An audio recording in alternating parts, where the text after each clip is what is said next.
স্বাগত নিউজ 24 সংবাদে। আপনাদের সাথে আছি আমরা দুজন, আমি সোহাগ বক্স এবং আমি নাফিসা হক। দর্শক এতক্ষণ দেখছিলেন সংবাদ শিরোনামগুলো। এবার যাচ্ছি পুরো খবরে। সাম্য হত্যার প্রতিবাদে ঢাকা বিশ্ববিদ্যালয়ের ক্লাস ও পরীক্ষা বন্ধ। এই হত্যার ঘটনার প্রতিবাদে বিক্ষোভ করেছে ছাত্রদল নেতাদের অভিযোগ, প্রশাসনের ব্যর্থতায় গত 9 মাসে ক্যাম্পাসে সাম্য সহ 2 হত্যাকাণ্ড হয়েছে।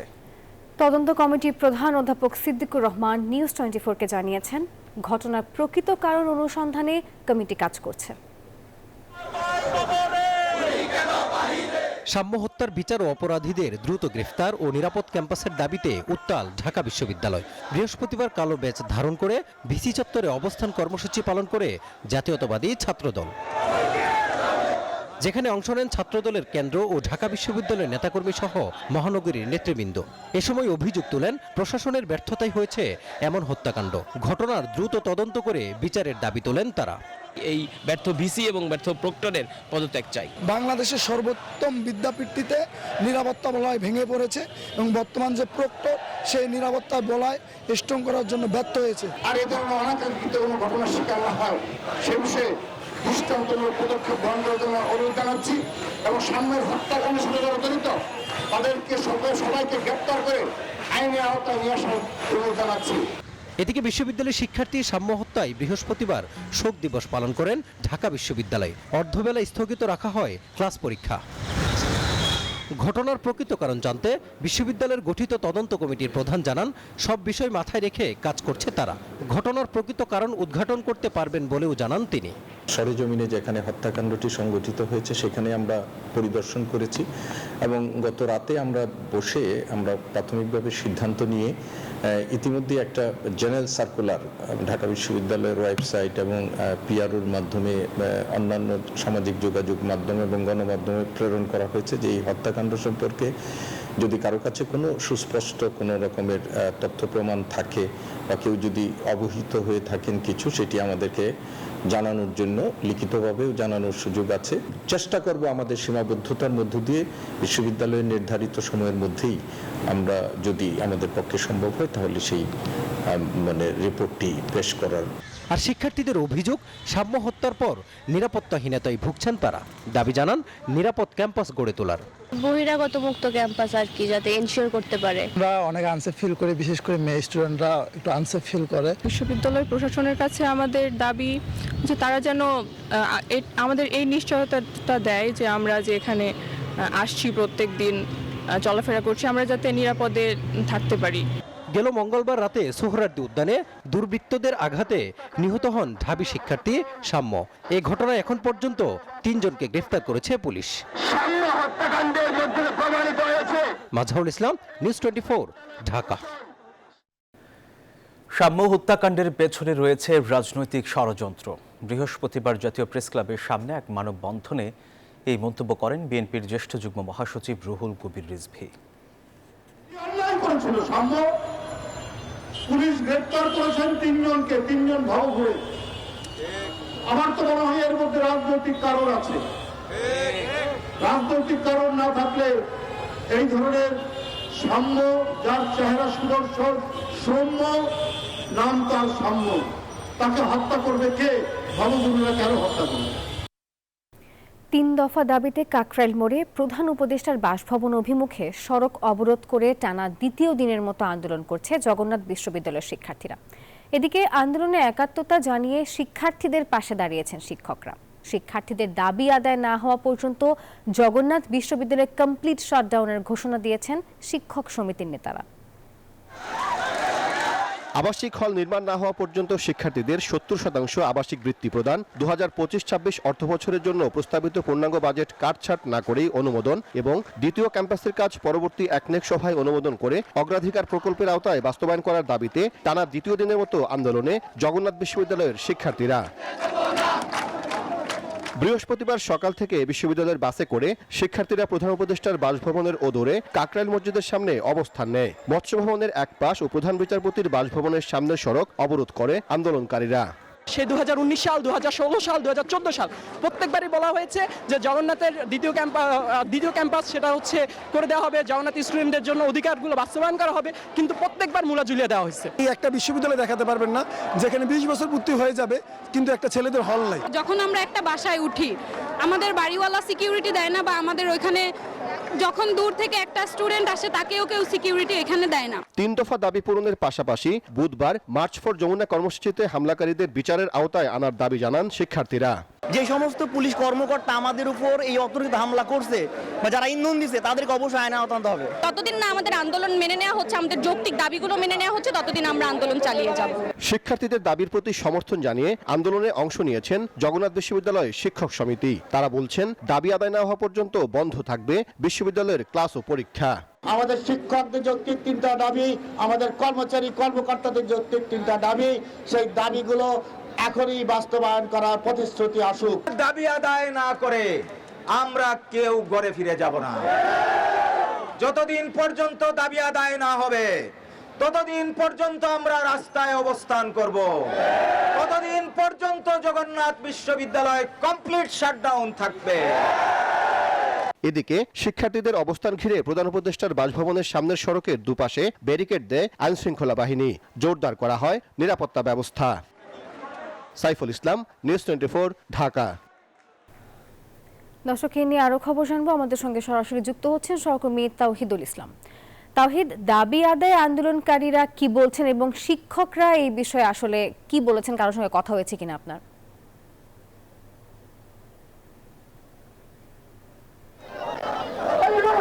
আপনাকে ধন্যবাদ। আপনি জানেন যে গতকাল 12টা থেকে বেলা 12টা থেকে এই কাকরাইল মোড়ে অবস্থান করছে জগন্নাথ বিশ্ববিদ্যালয়ের শিক্ষার্থীরা 3 দফা দাবি আদায়ের লক্ষ্যে।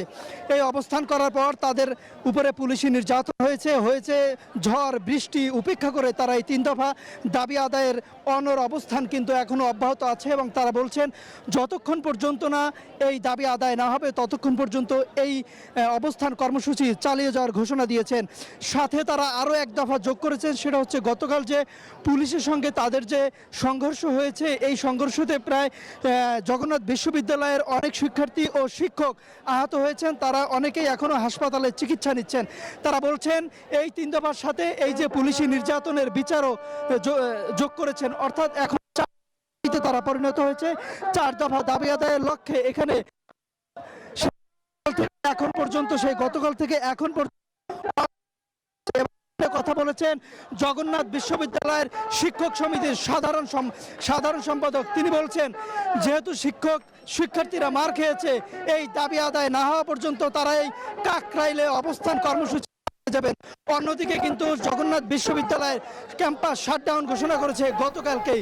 দাবি আদায় না হওয়া পর্যন্ত ক্যাম্পাস শাটডাউন, এমনকি এই রাস্তায় অবস্থান কর্মসূচি চালিয়ে যাবেন, এমনটাই জানিয়েছেন শিক্ষক এবং শিক্ষার্থীরা।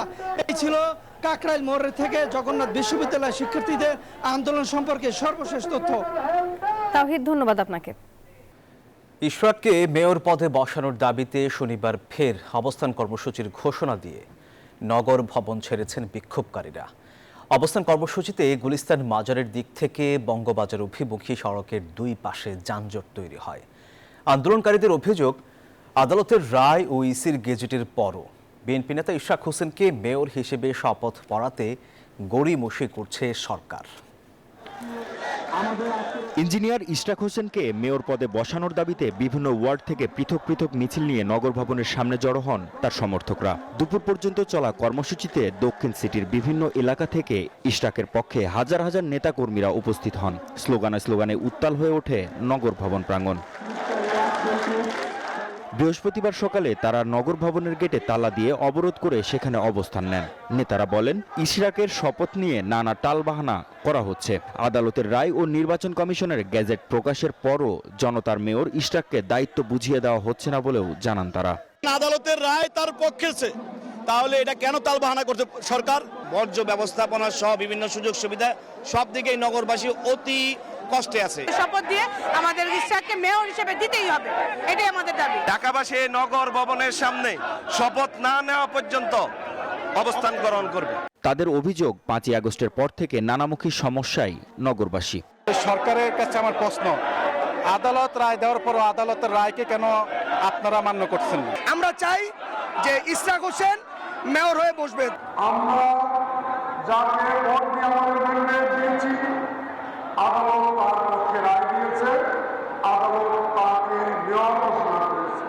আমরা বিগত 4 বছর পর্যন্ত আমরা আইনজীবী প্যানেল আমাদেরকে সাবেক মেয়র যিনি আপনাদের ভোট ডাকাতি করেছেন, তিনি প্রশাসন সহ বিচার বিভাগকে হস্তক্ষেপের মাধ্যমে আমাদের মামলার শুনানি করতে দেয়নি।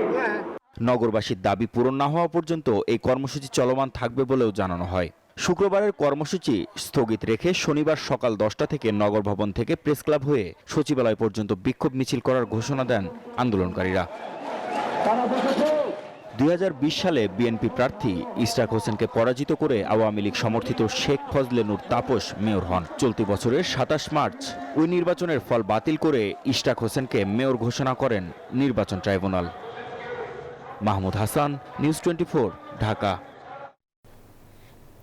এদিকে জগন্নাথ বিশ্ববিদ্যালয়ের শিক্ষার্থীদের আন্দোলন সহ আরও বেশ কিছু কারণে নগর জুড়ে তীব্র যানজটের সৃষ্টি হয়েছে, যার কারণে চরম ভোগান্তিতে পড়েছেন যাত্রীরা। গুলিস্তান, কাকরাইল আর শাহবাগ কেন্দ্রিক আন্দোলনের এই প্রভাব পড়েছে পুরো শহরে। পরিস্থিতি এতটাই জটিল যে কোনো কোনো পয়েন্টে অসহায় দেখা গেছে ট্রাফিক পুলিশকে। নগরবাসীর দাবি, সড়ক বন্ধ না করে ফুটপাত কিংবা বিকল্প জায়গায় করা হোক দাবি আদায়ের আন্দোলন। সপ্তাহের শেষ কর্মদিবসে রাজধানী জুড়ে কর্মচাঞ্চল্য থাকলেও সড়ক জুড়ে ছিল স্থবিরতা। কোনো কোনো সড়কে যানজট এত বেশি ছিল যে ঘন্টার পর ঘন্টা ভোগান্তি পোহাতে হয়েছে যাত্রীদের। 3 দফা দাবিতে কাকরাইল মোড়ে সড়ক অবরোধ করে জগন্নাথ বিশ্ববিদ্যালয়ের শিক্ষার্থীরা। গুলিস্তানে বিএনপি নেতা ইশরাক হোসেনের সমর্থকদের বিক্ষোভ। ছাত্রদলের কর্মী শাহরিয়ার আলম সাম্য হত্যার প্রতিবাদে উত্তাল ঢাকা বিশ্ববিদ্যালয় এলাকা। এর বাইরে সপ্তাহের শেষ কর্মদিবস, আবার কোথাও কোথাও গড়ি গড়ি বৃষ্টি। সব মিলিয়ে অসহনীয় যানজটের কবলে নগরবাসী। দাবি আদায়ের জন্য বারবার রাজপথকে বেছে নেয় আন্দোলনকারীরা। এর ফলে সৃষ্ট যানজটে ভোগান্তিতে পড়তে হয় জনসাধারণকে। একদিকে আন্দোলনের ন্যায্যতা, অন্যদিকে জনদুর্ভোগ, এই দুয়ে মিলে মানুষের মাঝে রয়েছে মিশ্র প্রতিক্রিয়া। রাস্তাঘাট বন্ধ করে আসলে তো ন্যায্য দাবি আদায় করা যায় না, এটা প্রসেসিংয়ের মাধ্যমে আগানো উচিত। রাস্তায় প্রচণ্ড জ্যামের কারণে মানুষ খুবই একটা দুর্ভোগের মধ্যে পড়তেছে। সাধারণ মানুষের দাবি, প্রধান সড়ক বন্ধ না করে দাবি আদায় হোক অন্য কোনো স্থানে, অন্য কোনো মাধ্যমে। আপনি রাস্তায় দাঁড়িয়ে যৌক্তিক দাবি আপনার করেন, কিন্তু জনগণের ভোগান্তি আপনি করবেন না। আপনার সাইড আছে, যে রাস্তার পাশের যে জায়গা আছে, আপনি এখানে করেন। আপনার ট্রান্সপোর্টের ভোগান্তি, মানুষকে ভোগান্তি করে আপনি কি লাভ হচ্ছে? আমি আন্দোলনে সাপোর্ট করি, কিন্তু সেটা এরকম অফিস টাইমে না। এদিকে পরিস্থিতি সামাল দিতে ট্রাফিক পুলিশ বিকল্প পথে যানবাহন চালানোর নির্দেশ দিলেও কার্যত কোনো সুফল পাওয়া যায়নি। বৃহস্পতিবার এমনি অন্যান্য দিনের তুলনায় গাড়ির চাপটা একটু বেশি থাকে, আর সেক্ষেত্রে যদি আন্দোলন হয় শাহবাগ, ইন্টারকন্টিনেন্টাল, তারপর হচ্ছে কাকরাইল, মৎস্যভবন, এই জায়গাগুলো যখন ব্লকেট হয়ে যায় স্বাভাবিকভাবে চাপটা এখানে পড়ে যায়। এই গাড়িগুলো আপনার কাকরাইল, মৎস্যভবনের দিকে যায়, শাহবাগের দিকে আমরা ডাইভারশন দিয়ে দিই মগবাজারের দিকে। আর অনেক ড্রাইভার আছে আপনার সেই গাড়িগুলো যেতেও চায় না, সেক্ষেত্রে আমরা সিগন্যাল ধরে রাখি। যানজটের মধ্যে নির্ধারিত সময়ে গন্তব্যে পৌঁছাতে অনেকে মেট্রো রেল ব্যবহার করেছেন, তবে সেখানেও ছিল মানুষের উপচে পড়া ভিড়। ফজলে রাব্বি, সৌরভ, নিউজ 24, ঢাকা। দর্শক, অবশেষে বাংলাদেশের বন্ধ শ্রমবাজারের দ্বার খুলছে মালয়েশিয়া। প্রথম ধাপে 7,926 জন কর্মীর নাম চূড়ান্ত হয়েছে। দেশটির 3 মন্ত্রীর সাথে বৈঠকের পর শ্রমবাজার নিয়ে এই সুখবর দেন আইন উপদেষ্টা আসিফ নজরুল। জানান, আগামী বছরগুলোতে আরও বড় সংখ্যায় বাংলাদেশি কর্মী নেয়ার ব্যাপারে নীতিগত সিদ্ধান্ত নিয়েছে দেশটি। আর যদিও বাংলাদেশিদের জন্য শ্রমবাজার আবারও খোলার জন্য কয়েকটি শর্ত জুড়ে দিয়েছে কুয়ালালামপুর। 3 সিন্ডিকেটের থাবায় গেল বছর মালয়েশিয়া যেতে পারেননি হাজার হাজার শ্রমিক। ভিসা জটিলতায় চোখের জলে তাদের বিমানবন্দর থেকে ফেরত আসতে হয়। সেই সাথে দেশটিতে শ্রমিক পাঠানোর ক্ষেত্রে চক্র তৈরির অভিযোগ তুলেছিল কুয়ালালামপুর। তবে অন্তর্বর্তী সরকার দায়িত্ব নেওয়ার পর এই বন্ধ বাজার আবার চালু করতে উদ্যোগী হয়। তারই ধারাবাহিকতায় বৃহস্পতিবার মালয়েশিয়ার পুত্রজায়ায় দেশটির স্বরাষ্ট্রমন্ত্রী সাইফুদ্দিন ইসমাইল এবং মানব সম্পদ মন্ত্রীর সাথে এক যৌথ সভায় মিলিত হন প্রবাসী কল্যাণ এবং বৈদেশিক কর্মসংস্থান উপদেষ্টা ডক্টর আসিফ নজরুল। বৈঠক শেষে আইন উপদেষ্টা জানান, চূড়ান্তভাবে মালয়েশিয়া যাওয়ার সুযোগ পাচ্ছেন বাংলাদেশি শ্রমিকরা। আমরা অনেক আলোচনা করেছি, তো তারা বলেছে তারা ব্যাচ ওয়াইজ নেবে। তো প্রথম ব্যাচ হিসাবে ৭,৯২৬ জনের তালিকা ওনারা চূড়ান্ত করেছেন এবং এটা খুব অল্প সময়ের মধ্যে ওনাদেরকে মালয়েশিয়াতে কাজ করার সুযোগ দেওয়া যাবে, এই প্রক্রিয়া শুরু করে দিয়েছেন ওনারা। এছাড়া ভিসা জটিলতা, রিক্রুটিং এজেন্সি সহ নানা ইস্যুতে ফলপ্রসূ আলোচনা হয়েছে বলে জানান উপদেষ্টা আসিফ নজরুল। বাংলাদেশ থেকে সবচেয়ে বেশি লোক নেবেন ওনারা, যেটুকু আশ্বাস আমরা পেয়েছি। তো আমরা অনুরোধ করেছিলাম বাংলাদেশে যারা রিক্রুটিং এজেন্ট আছে তাদের সবার জন্য যেন উন্মুক্ত করে দেওয়া হয়, যাতে সবাই লোক পাঠানোর সুযোগ নিতে পারে। এটা আমরা অনেক ভালোভাবে বুঝিয়ে বলেছি, তো ওনারা বলেছেন ওনারা এটা ভালোভাবে বিবেচনা করে দেখবেন। আগামী কয়েক বছরে প্রায় 12 লাখ শ্রমিক নেবে মালয়েশিয়া। সেক্ষেত্রে বাংলাদেশের শ্রমিকের জন্য বড় সম্ভাবনা বলে মনে করছেন সংশ্লিষ্টরা। মাসুদ রানা, নিউজ 24। দর্শক, এ বিষয়ে আরো বিস্তারিত জানাতে কুয়ালালামপুর থেকে এই মুহূর্তে সরাসরি যুক্ত হচ্ছেন আমাদের সহকর্মী মুস্তাক আহমেদ রয়েল। রয়েল, আপনাকে স্বাগত জানাচ্ছি। রয়েল, উপদেষ্টা আসিফ নজরুলের মালয়েশিয়া সফরে আর কি কর্মসূচি রয়েছে, সেই সাথে শ্রমবাজার খুলতে আর কোনো ধরনের জটিলতা আছে কিনা, কতটুকু জানতে পেরেছেন? জি, আমাদের সম্মানিত উপদেষ্টা আসিফ নজরুল সাহেব গত 13 তারিখ রাতে মালয়েশিয়ায় এসে পৌঁছান।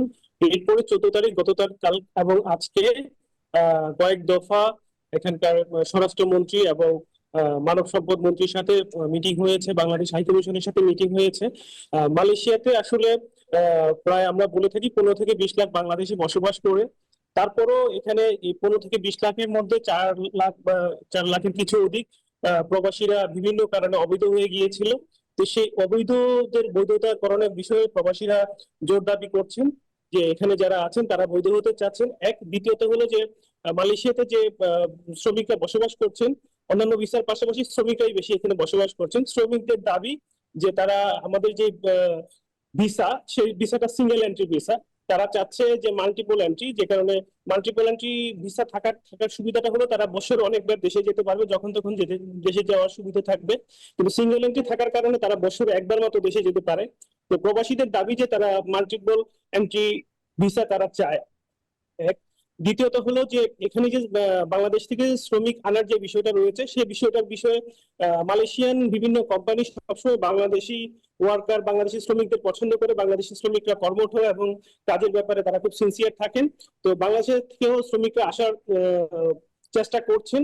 তবে গত কলিং এ, আমাদের লাস্ট কলিং এ যে 18,000 শ্রমিক বাংলাদেশে আটকে গিয়েছিল, আমাদের সম্মানিত উপদেষ্টা এখানে আসার পরবর্তীতে উনি মন্ত্রণালয়ে কথা বলে এই জিনিসটা এনশিওর করেছেন যে 18,000 শ্রমিক প্রথমে আসবে, তারপর কলিং চালু হওয়ার সম্ভাবনা রয়েছে।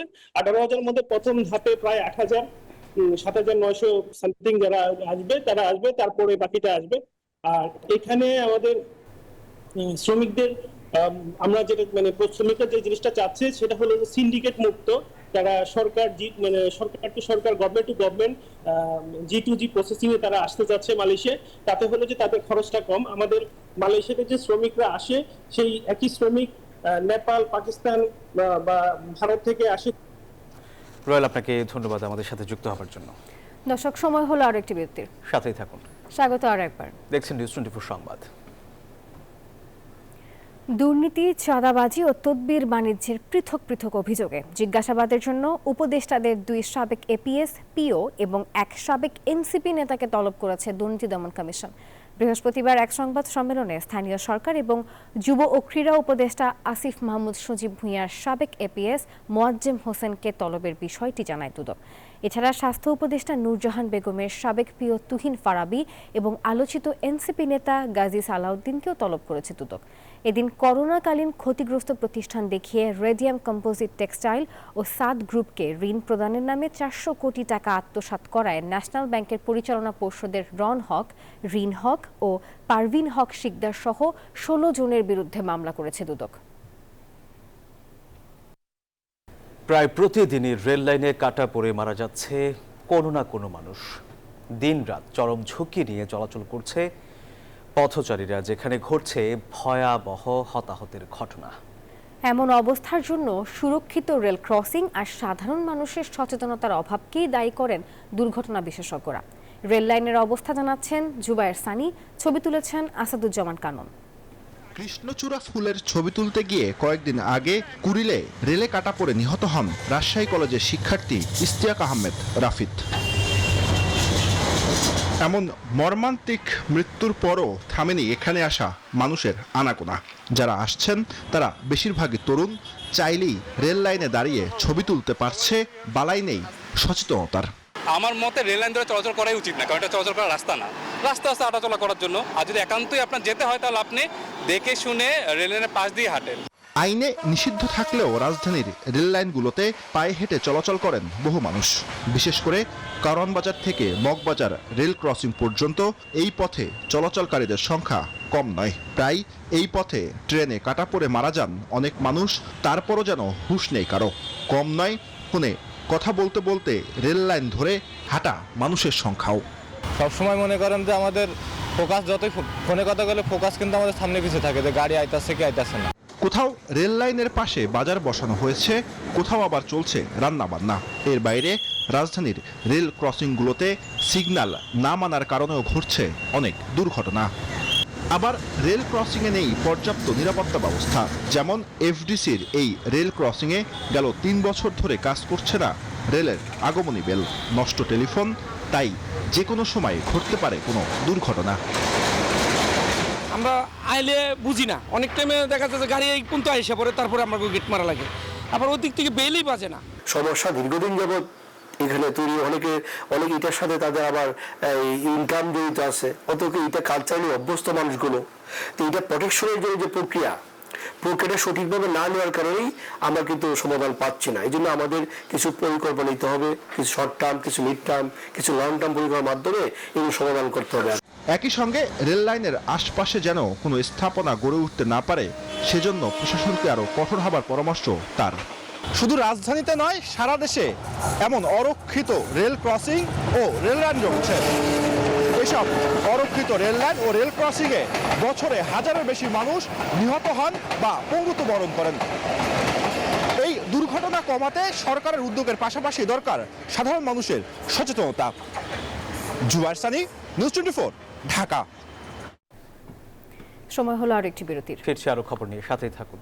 আবার স্বাগত নিউজ 24 সংবাদে। এবারে জানিয়ে দিব অর্থ বাণিজ্য সংবাদ।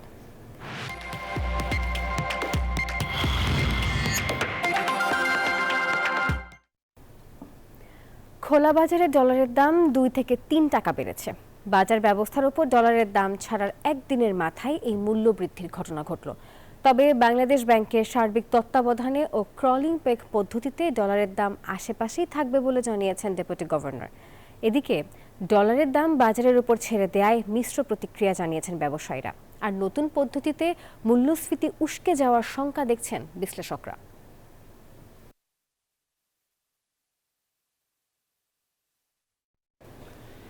দর্শক, এই ছিল সংবাদে। সঙ্গে থাকার জন্য ধন্যবাদ সবাইকে।